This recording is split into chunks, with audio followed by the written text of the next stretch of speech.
नमस्कार दर्शकों, आज के कार्यक्रम में आपका एक बार फिर से स्वागत है। रविदास जयंती के बारे में विस्तार से जानेंगे कि रविदास जी कौन थे और उनकी यह जयंती क्यों मनाई जाती है, उनके गुरु कौन थे और उनका मोक्ष कैसे हुआ, और अंत में जानेंगे कि आज के समय में महापुरुष कौन है जिससे हमारा भी रविदास जी के जैसे उद्धार हो सके। तो चलिए सबसे पहले जानते हैं कि रविदास जी कौन थे। संत रविदास जी भारत के उन विशेष महापुरुषों में से एक हैं जिन्होंने अपने आध्यात्मिक वचनों से सारे संसार को आत्मज्ञान, एकता, भाईचारे और दया धर्म से भर दिया।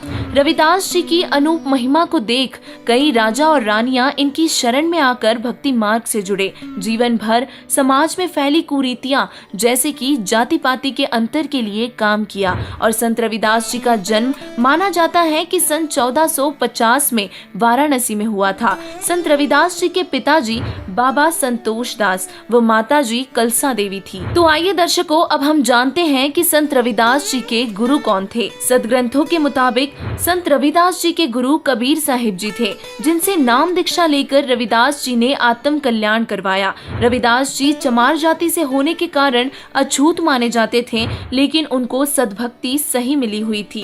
तो चलिए अब जानते हैं कि संत रविदास जी का मोक्ष कैसे हुआ। संत रविदास जी का मोक्ष कबीर साहिब जी से प्राप्त सद्भक्ति और सतनाम से हुआ। संत रविदास जी के जीवन से जुड़ी एक घटना आपको बताना जरूरी समझते हैं कि उनके जीवन में एक बार एक ऐसी घटना घटी जिसको अब तक याद किया जाता है। जब रविदास जी अपना कार्य कर रहे थे, उनके पास उनके एक ब्राह्मण पड़ोसी आए और कहने लगे कि चलो गंगा स्नान चलते हैं। तभी संत रविदास जी ने कहा कि आप मेरा 1 रुपया गंगा मैया को देते आना, और यह रुपया तभी देना जब गंगा मैया अपना हाथ बाहर निकालकर इसे स्वीकार करे, अन्यथा वापस ले आना। ब्राह्मण ने जाकर गंगा मैया को आवाज लगाई और गंगा मैया ने प्रकट होकर अपना हाथ सामने किया और 1 रुपया स्वीकार किया और वहीं दूसरे हाथ से एक कंगन ब्राह्मण को दिया। अब ब्राह्मण के मन में लालच आ गया और वह कंगन रविदास जी को ना देकर राजा को दे आया, जिससे कि उसे बहुत सारा धन मिला।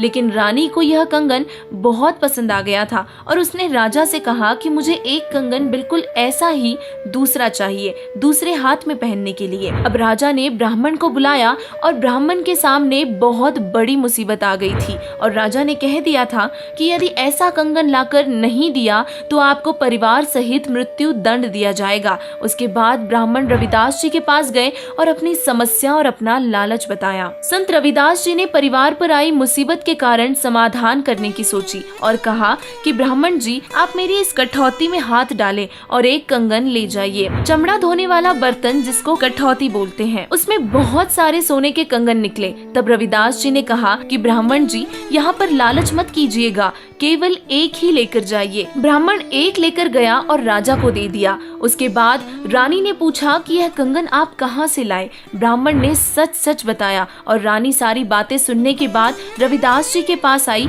और सद्भक्ति और सद्ज्ञान के लिए प्रार्थना की।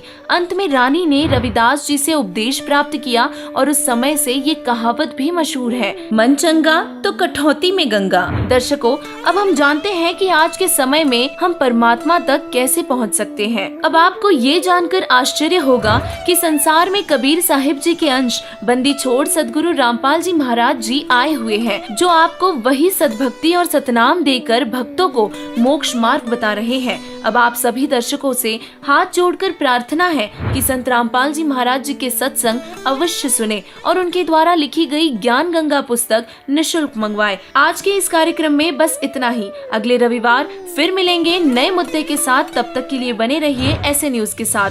धन्यवाद।